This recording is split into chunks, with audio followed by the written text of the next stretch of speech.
Welcome back for another deep dive. Today we're going to explore a topic that I think is going to be pretty close to home for a lot of our listeners, and it's kind of an exploration of the human impact of the COVID-19 lockdowns and mandates. We can talk about the economic fallout or the political debates, but I think today we really want to get into some of the personal stories. The individual lives that were caught in all the upheaval. Yeah, it's really easy to get lost in the big picture, right? You get the statistics and the headlines, but when you really look at the individual stories, that's what reminds us that every policy decision, no matter how well-intentioned it might be, always has those ripple effects. And it can touch lives in ways that we don't always anticipate. Yeah, it's kind of like we were all told, follow the science, right? But what happens when the human element gets lost in all that? When individual experiences clash with that official narrative. To guide us through this exploration, we're going to be checking out Collateral Damage, Victims of the Lockdown Regime Tell Their Stories. It's a collection of firsthand accounts that was compiled by Thomas E. Woods, Jr., who's a historian, an author. You might know him. He's known for his work on libertarianism and economics. And I think what's interesting about this book is that Woods really presents a perspective that's kind of challenging the mainstream narrative. He argues that the lockdowns had these far-reaching consequences that went beyond the immediate threat of the virus. I think what I really found fascinating about this book is how it gives a voice to those who felt unheard. The people who felt like their experiences were being ignored or dismissed. It's easy to look at data and statistics, but that only tells part of the story. Yeah. The human cost of these policies is often just hidden beneath the surface. Yeah, and it makes you wonder, how do we measure the true cost of these policies? Can we really quantify the impact on mental health? The despair, the anxiety, the sense of hopelessness that so many people experience. Were those costs ever even considered when these decisions were being made? And that ties into this kind of broader societal issue of the erosion of trust, in institutions and authorities. When people feel like their needs aren't being met, that their voices aren't being heard, it's natural for that trust to start to erode. And once that trust is broken, it's really hard to get it back. So if the lockdowns aimed to protect the vulnerable, right, did they also kind of inadvertently create a new class of vulnerable people? Let's start with this story that really got to me. The story of C.J. Kilmer. He's a college history professor, and he's battling clinical depression. Kilmer's story is a really stark example of how the lockdowns could make existing mental health challenges even worse. Before the pandemic, Kilmer had developed these really healthy coping mechanisms, right? Things like martial arts, working out at the gym, the things that helped him manage his depression. So he was making progress. He was finding that balance. Exactly. And then, boom, everything changes. All of a sudden, all his outlets, all those support systems are deemed non-essential, and they get shut down. He talks about slipping back into unhealthy coping strategies, feeling like he was losing control. His story really makes you think about all the other people out there who may have experienced a similar, decline in their mental well-being just because of the isolation that was imposed by lockdowns. Yeah, and it begs the question, did the lockdowns actually achieve what they set out to do? Did they actually protect the elderly?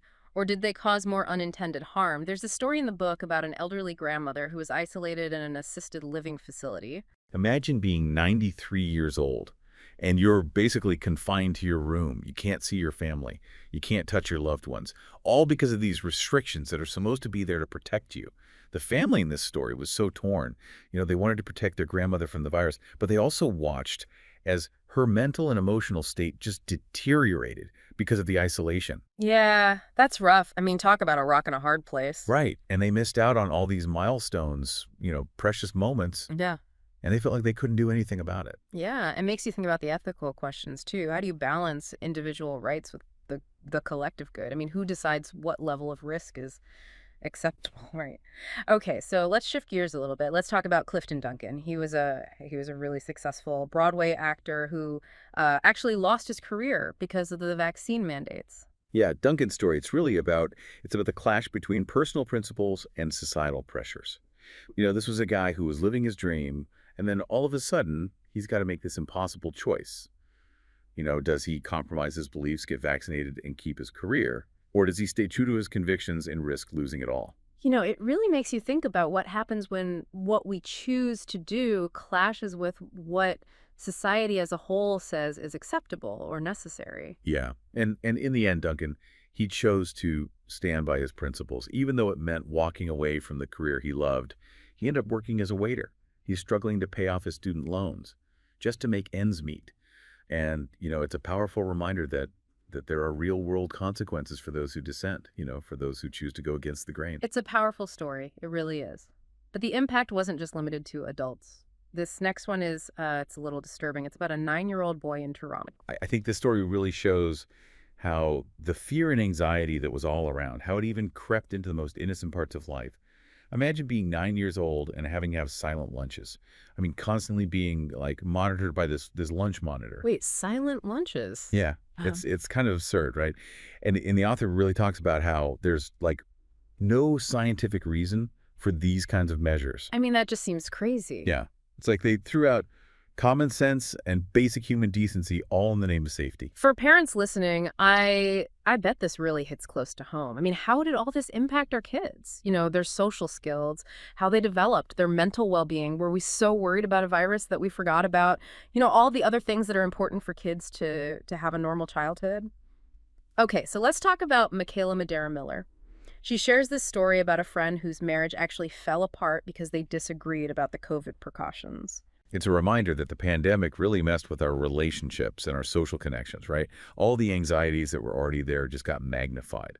And even small differences of opinion could turn into these huge rifts. Yeah. And in this case, well, it led to the end of a marriage. And what's even sadder is that her friend, she's still isolated. She's unable to move on. She's just carrying all these invisible scars from what happened. Yeah, that's rough. Makes you think about all the relationships that were tested, the friendships that were fractured, even families that were divided. Are we still dealing with all that? Speaking of expanding our perspective, this wasn't just a U.S. thing or even a Western world thing. There's this really eye-opening story from an American missionary who is in West Africa. Yeah, he saw firsthand how these policies were enforced in other parts of the world. Yeah. The arbitrary enforcement of masks, the corruption it fueled. He was fined for not wearing a mask. And get this, he was surrounded by people who weren't even wearing masks. And he couldn't visit his family in the U.S. for over a year because of travel restrictions. Oh. So his story shows that this wasn't just something happening in developed countries, but it really had these far-reaching consequences all over the globe. So it's like a global ripple effect, Right. with some countries and communities getting hit harder than others. Makes you think about equity, about fairness. How do we, as a global community, respond to these kind of crises in a way that doesn't, make existing inequalities even worse? Okay, so let's get back to the U.S. Travis Youngkin's story is really interesting. He was a school bus driver, and he initially complied with the mask mandates, but he couldn't bring himself to get vaccinated. Yeah, it was a tough spot. Does he compromise his principles to keep his job? Hmm. Or does he stand up for what he believes in and risk losing everything? And, his experience with the whole religious exemption thing, that was pretty telling. Oh, yeah. What happened there? Well, his exemption was accepted, but not because they genuinely respected his beliefs. It was because they were so short-staffed. They needed drivers. Wow. So basically, they needed him behind the wheel more than they cared about his personal convictions. It really makes you think about, where do we draw the line when it comes to going along with mandates? It's tough. Yeah. Yeah. There's another story that I think really gets to the heart of the erosion of trust that we were talking about earlier. It's about Jorge Saldana, a political science PhD student who ended up being stuck in Chile during the pandemic. He saw firsthand how authoritarian measures were put in place in other parts of the world. He saw basic freedoms being curtailed, rules enforced arbitrarily, and this growing distrust of the government, the media, and the experts. He was labeled an anti-vaxxer, COVIDiot, all because he was just expressing skepticism.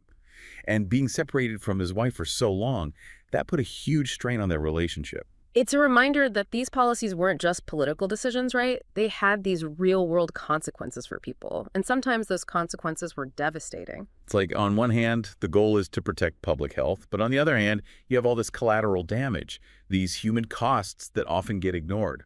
And that brings us to a really tough story about a mother whose daughter took her own life during the lockdowns. It's a stark reminder of the human cost of these policies, of the invisible scars that they can leave behind. And the author, she lays out this list of pros and cons about the lockdowns. It's ironic and heartbreaking at the same time. What do you mean? Well, on the pros side, she says her daughter didn't get COVID. She even mentions that even though her daughter was on life support, Her heart kept beating for 9 days. It's like she's pointing out the absurdity of reducing human life to just numbers. It makes you wonder, what are we saving? What are we actually losing? And then she talks about the ripple effect, the grief and anguish that her daughter's death caused for so many people, friends, classmates, teachers, family members, and many of them needed counseling. Some were even put on suicide watch. Oh, wow. Yeah, and the author points out, and this is the ironic part, none of them got COVID.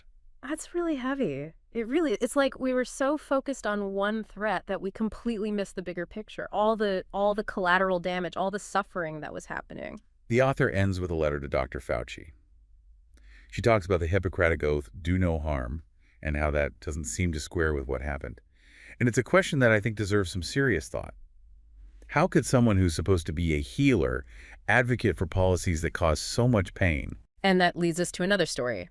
A military physician whose career was derailed because he opposed the COVID mandates. It's unsettling, isn't it? He was ostracized and ridiculed. He was pushed out of his position just for expressing his concerns about masks and the potential harms of lockdowns.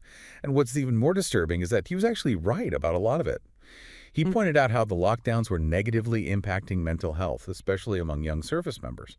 And it turned out he was spot on. You know, it's a reminder that sometimes the most important voices are the ones that are willing to challenge the status quo, to speak up even when it's uncomfortable, even when it might cost them something. Exactly. And sometimes those voices are the ones that get silenced the fastest. There's another story about a NASA innovator. This person was on the cusp of a breakthrough in transmitter technology, something that could have revolutionized space communications. But because they refused to get vaccinated, that was it. Career over. Makes you wonder how much progress was lost because of these mandates. How much potential was just squandered? What kind of message does that send to other bright minds who might have different ideas, different perspectives? Yeah, are we really encouraging innovation? Or are we just, enforcing conformity? Okay, so there's this musician who he was ostracized by his colleagues because he spoke out against the COVID restrictions in the arts world. His livelihood was on the line, and when he voiced his concerns, he was met with hostility and silence. It really shows you how, even in creative fields where you'd think individuality and freedom of expression would be valued, there can be this immense pressure to conform. Especially when everyone is afraid and uncertain. Yeah. And it speaks to this broader issue of censorship, of shutting down any viewpoints that don't align with the mainstream. How do we make sure that open and honest dialogue can happen, even when it's uncomfortable, even when it challenges the narrative? Okay, I need to lighten things up a bit. There's this really funny story about someone who outsmarted the mask mandates in Vegas. Oh, yeah, that one's a classic. Shows you how ridiculous the whole thing was. This guy goes into a casino in his swim trunks because he's going to the pool on the roof and he gets stopped by security, because he's not wearing a mask. So what happened? Well, he ends up making it to the pool. And of course, no one's wearing a mask there. It's a small victory, but it's like, come on. Sometimes you just gotta laugh, right? Okay, let's get back to some of the more serious stuff. There's a story about a woman who lost her grandmother during the lockdowns, and her grandmother was essentially confined to her apartment, and she ended up passing away. What's really sad is that the family couldn't even be with her in her final days because of the restrictions. And to make matters worse, this woman was ostracized because she chose not to get vaccinated. She was excluded from family gatherings, even her own sister's wedding. It's like people forgot how to be human, how to be compassionate. Yeah, it's like the pandemic brought out the worst in some people. Fear and intolerance took over. And the sad thing is, we're still dealing with the fallout. Okay, so shifting gears a bit, there's this story about Jorge Saldana, who we mentioned earlier, the American political science PhD student who ended up stuck in Chile. He was there when the pandemic hit. Oh, yeah. What happened with him? Well, he saw how they were handling things there. And it really opened his eyes to, some of the more authoritarian measures that were being implemented in other parts of the world. He saw basic freedoms being restricted, rules being enforced in completely arbitrary ways. And he felt this growing sense of distrust in the institutions, the government, the media. And then he was labeled an anti-vaxxer, a COVIDiot, just for expressing some skepticism. And to top it all off, he was separated from his wife because of the travel restrictions, and it put a lot of strain on their relationship. It's a good reminder that this wasn't just an American phenomena, right? This was happening all over the world. Exactly. And it highlights the importance of protecting our rights, our freedoms, even during a crisis. Because if we don't, we risk losing them altogether. I think it also underscores the importance of having open and honest conversations about these issues. Yeah. Of being willing to challenge the prevailing narrative, to consider different perspectives, to question authority, even when it's uncomfortable. Because if we don't, we risk repeating the same mistakes over and over again. It's about learning from the past, right? Mm, About acknowledging our mistakes and trying to do better in the future. exactly. As we dig deeper into collateral damage, it becomes clear that the pandemic response was like this giant societal experiment. And like any experiment, well, there were unintended consequences. And some of them were pretty bad. Yeah, it's like we were all kind of thrown into this unknown territory, Yeah. trying to figure it all out in real time and maybe in that rush to find solutions, to control the spread of the virus. Maybe we overlook some important ethical stuff, some basic human needs. Yeah. Yeah. And one of the clearest examples of this is how it all affected the people who rely on like social services and community support. There's this one story in the book. It's about a person who was really turning their life around before the pandemic. Mhm. I mean, they were really making progress. They were going to this community center. It was giving them meals and counseling and just a sense of belonging. Yeah, it was a lifeline for them, a place where they felt supported and like they were part of something. And then, boom, the center shuts down because of the lockdowns. And they're left high and dry, Mhm. dealing with isolation, not having enough food, and losing that whole support network. It really shows you how vital these centers were for so many people. And then you add the economic downturn on top of everything else, and this climate of fear and uncertainty. It's Yeah. like it created this perfect storm for the people who were already struggling. It's a tough thing to think about. Right. And it raises some important questions, like how can we support those in need, especially during times like these? How do we make sure that everyone still has access to essential services? How do we create a safety net that actually, catches the people who are falling through the cracks? These are questions we need to be thinking about, not just for pandemics, but for any kind of crisis. Okay, so let's shift gears a little bit. Let's talk about this anonymous account from someone who worked in the healthcare industry. This person saw firsthand, the ethical challenges that healthcare workers were up against. I mean, they were under all this pressure to follow these protocols, even when the protocols seemed kind of questionable, maybe even harmful. So they're saying that sometimes patients were given tests or treatments they didn't even need. That's what they're saying. Oh, And they even described situations where, patients were put in isolation when it wasn't necessary. and the reason. Well, it seems like it was all about the money. It raises some serious concerns about how money and power can influence healthcare decisions, especially during a crisis, because that's when fear and uncertainty can really cloud judgment. It also highlights how important it is for patients to, understand their rights, to be able to question what's happening, to be able to say no to a treatment if they don't want it. But in a crisis, how do you make sure that that actually happens when everyone's on edge and just trusting the authorities? It's a tough question. And it's a question we need to be asking not just of healthcare professionals, but of anyone who has the power to make decisions that affect our lives. How do we make sure that they're being transparent, Yeah. that they're being held accountable, and that they're making ethical decisions, even when things are really difficult? Okay, so let's talk about this lawyer who went up against the lockdowns in Pennsylvania. This is a great example of someone standing up for what they believe in, standing up for individual rights and challenging the government when they overstep their bounds. This lawyer, they represented small businesses that were forced to close because of the lockdowns. So they were saying that the lockdowns were unconstitutional. Exactly. And that they were causing serious harm to people and businesses. And, they didn't win in court, but their efforts brought attention to these important issues, the importance of protecting our freedoms and making sure that the government doesn't have too much power. It's a reminder that we can't just sit back and let our freedoms be taken away.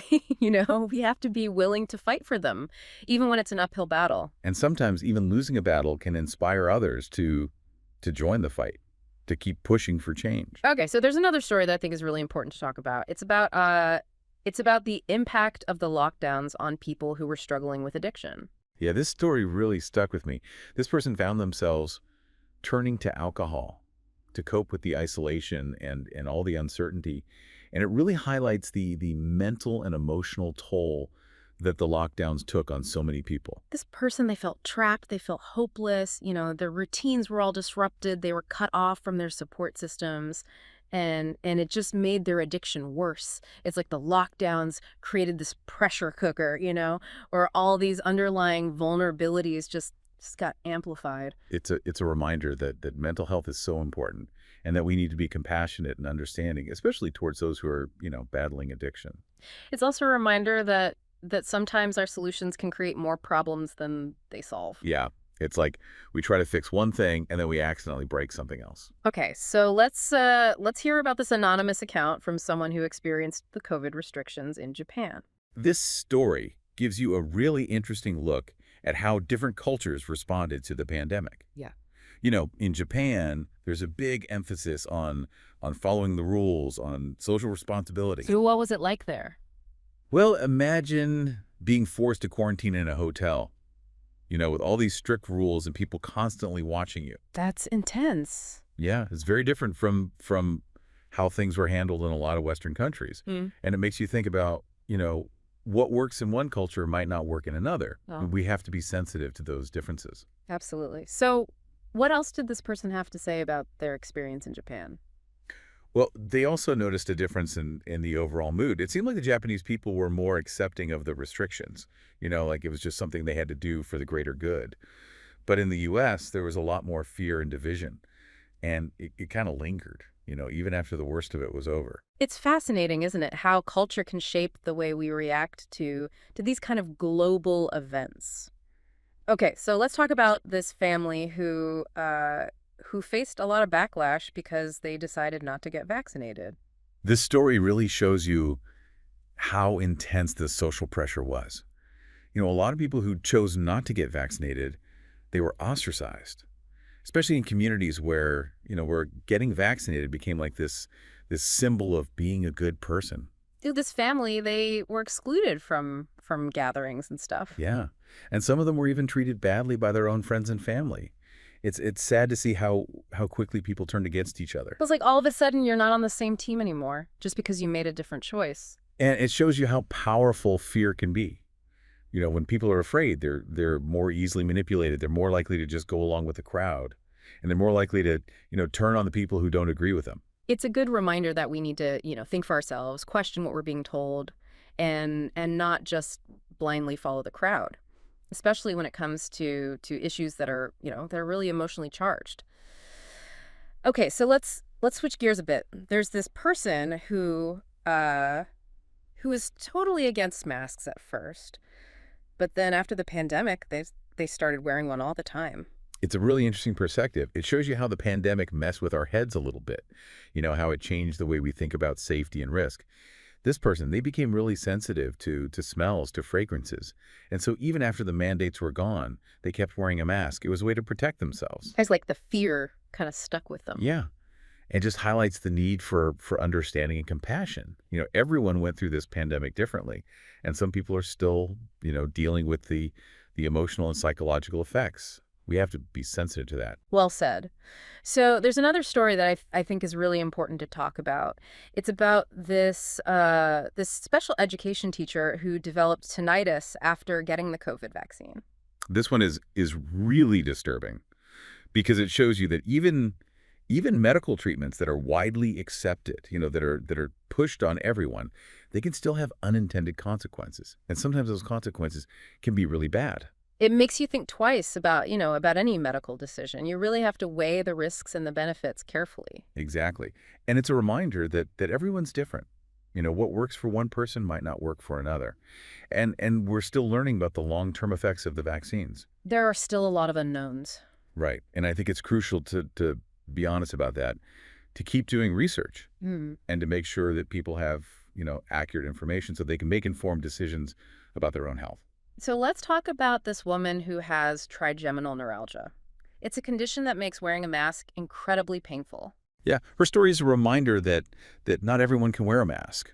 Yeah, and that some people have legitimate medical reasons for not being able to, but unfortunately, not everyone was understanding about that. What do you mean? Well, she was verbally abused, people made fun of her, she was even physically attacked. just for trying to, take care of herself. Wow, that's terrible.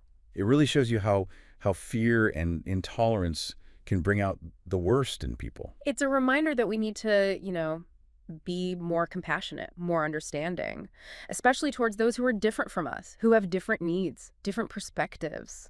Okay, so there's this heartbreaking story about a man who lost a friend because they disagreed about the COVID precautions. It's a sad reminder of how divided we became. It was like people were forced to choose sides, Yeah. and it tore apart friendships, families, communities. And it makes you wonder, how do we come back from that? How do we rebuild those connections? How do we start trusting each other again? It's not easy, but I think it starts with listening to each other, with trying to see things from the other person's point of view, with remembering that we're all human beings and that we all deserve respect and compassion. Well said. Okay, so let's shift gears again. Let's talk about this person who worked with seniors. This one is really powerful because it comes from someone who saw firsthand how devastating the restrictions were for the elderly, how it impacted their quality of life. What kinds of things did they see? Well, they described how, all the activities that used to make senior living communities so vibrant, they were all shut down or they were reduced to these infrequent, masked and expressionless events.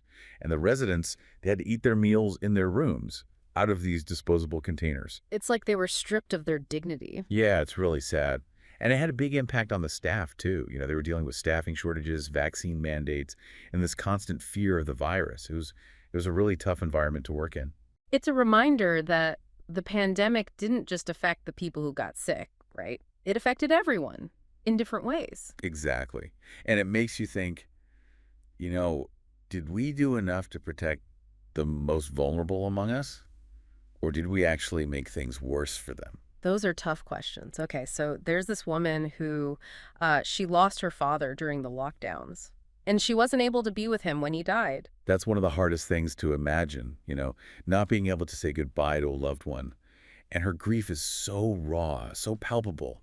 It really makes you feel the weight of what so many families went through. It's a reminder that human connection is so important, especially during those times of grief and loss. And it makes you question whether those restrictions were really worth it, Did the benefits outweigh the costs? Exactly. The question we have to ask ourselves, Right. as we think about how to handle these situations in the future. Okay, let's talk about this lawyer who moved to the U.S. right before the pandemic started. Oh, this is a wild one.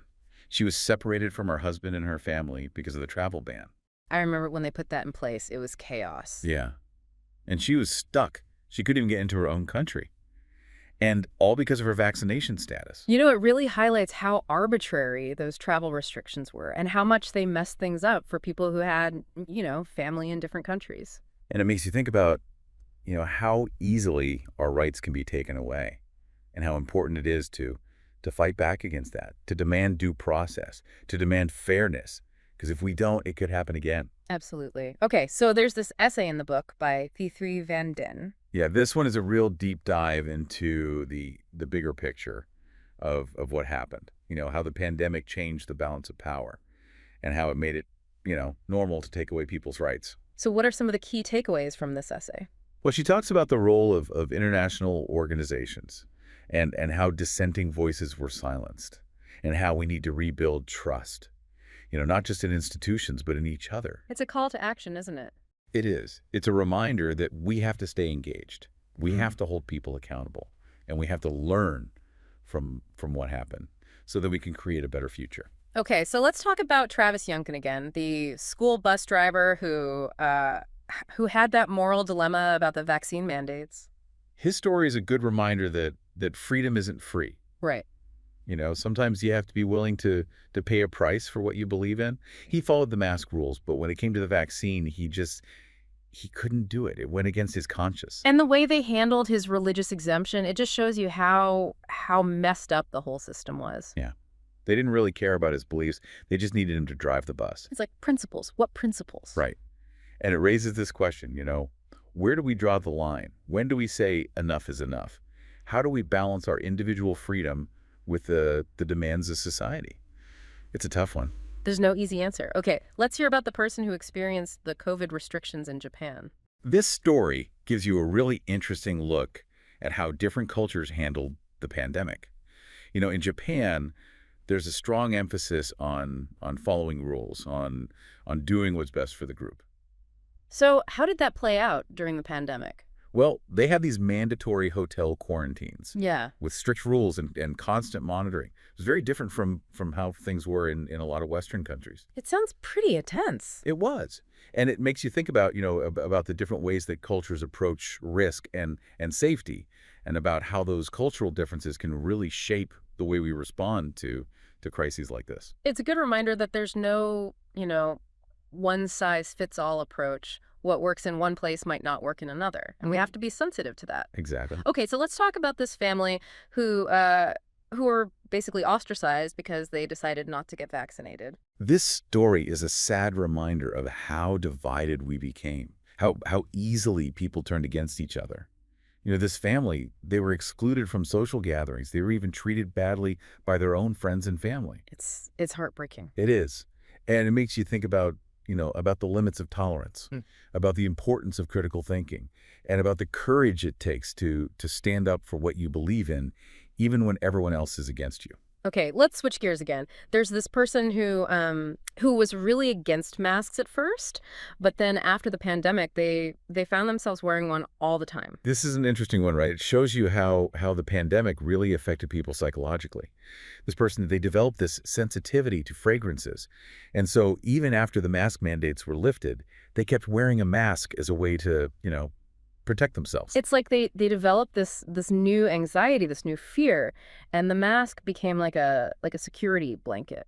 Yeah, it's like the pandemic changed their perception of safety and risk. And it's a reminder that we all process these kinds of events differently, and that some people are still, dealing with the emotional and psychological fallout. It's a call for compassion, for understanding that everyone's journey is different. Absolutely.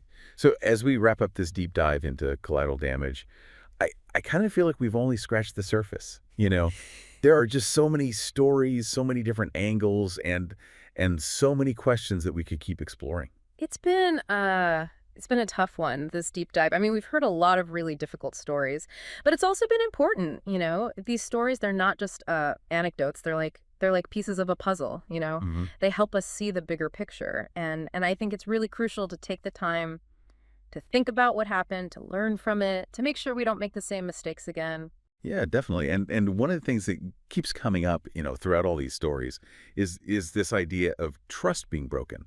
And not just trust in the government or in institutions, but trust in each other. The pandemic kind of created these divisions in our communities. We were pitted against each other based on our beliefs about the virus, about the mandates, about what the right thing to do was. It's like we lost this sense of shared reality. Like we couldn't see things from each other's perspective anymore. And that's a dangerous thing Yeah. because it makes it really hard to come together as a society to solve problems. That's a huge challenge. I mean, how do we rebuild that trust? How do we bridge those divides? How do we create a society where everyone feels like they belong, even if they have different opinions? Those are big questions. And I don't think there are any easy answers, but I do think it starts with being willing to listen to each other, trying to understand where the other person is coming from, even when you disagree. Yeah, I think that's key. And it also means being critical thinkers. Yeah. Questioning what you hear, especially from people in positions of power. Exactly. We can't just, accept everything we're told. We have to think for ourselves, do our own research, and come to our own conclusions. Okay, so getting back to the book, there's a story I wanted to mention. It's about Travis Youngkin, the school bus driver who had to decide whether to get the vaccine or not. Oh, yeah. His story really stuck with me because it highlights the tension between individual freedom and, and the pressure to conform. He went along with the mask mandates, but when it came to the vaccine, he couldn't do it. It went against his beliefs. And the whole thing with the religious exemption, that was pretty messed up. Yeah, it turned out they didn't really care about his beliefs. They just needed him to drive the bus. Right. So they gave him the exemption. It's kind of a slap in the face, like your beliefs don't really matter as long as you do what we need you to do. It raises some really tough questions about, about where we draw the line, about how we balance individual rights with the needs of society. It's a delicate balance, Yeah. and there's no There's no easy answer. Okay, so let's hear about the person who experienced the COVID restrictions in Japan. This one is interesting because it gives you a different perspective on how the pandemic was handled. In Japan, they have a very different culture. There's a big emphasis on conformity, on following the rules, on doing what's best for the group. So how did that play out during the pandemic? Well, they had these mandatory hotel quarantines, Hmm. and they were really strict. People were constantly being monitored. It was a far cry from how things were handled in a lot of Western countries. It sounds pretty Orwellian. Yeah, it was. But it's important to remember that different cultures have different values, different ways of doing things, and what might seem oppressive to us might be perfectly normal to them. It's a good reminder to be open-minded, to try to see things from different perspectives. Okay, so let's talk about this family who were basically ostracized because they chose not to get vaccinated. Yeah, their story it's really heartbreaking because it shows you how quickly people can turn on each other. This family, they were excluded from gatherings, they were judged, they were even treated badly by their own friends and family just because they made a different choice. It's a reminder that fear can make people do some pretty messed up things. You can. And it's a reminder that we need to be careful about letting fear control us, Yeah. about letting it dictate our actions, our behavior. Absolutely. We need to think critically, we need to question what we're being told, and we need to have the courage to stand up for what we believe in, even when it's unpopular. Okay, so let's talk about the person who was against masks at first, but then ended up wearing one all the time after the pandemic. Yeah, their story it's a good example of how the pandemic kind of changed us, Yeah. psychologically. This person, they developed this sensitivity to smells. And so even after the mask mandates were gone, they kept wearing one. It was a way to protect themselves, to feel safe. It's like a pandemic kind of rewired their brain. In a way, it did. And it's a reminder that we all went through this in different ways and that some people are still, dealing with the emotional and psychological fallout. We need to be patient. We need to be understanding. And we need to support each other as we heal and move forward. Well said. As we wrap up this deep dive, I'm left thinking about something you said earlier about how the pandemic was this giant social experiment. And like any experiment, there were unexpected outcomes. There was collateral damage. That's right. And I think the stories that we've heard today, they really highlight the human cost of those unintended consequences. The lockdowns, the mandates, they were implemented with good intentions, right? Yeah. To protect people from the virus. But they also caused a lot of pain, a lot of suffering. They did. And I think it's important to acknowledge that, Yeah. to learn from it Hmm. and to try to do better next time. Absolutely. If there's one thing I hope our listeners take away from this deep dive, it's that we need to be more compassionate, more understanding, more willing to listen to each other, because that's how we heal, that's how we move forward. Couldn't have said it better myself. So that's it for this deep dive. Thanks for joining us, and remember, keep asking questions.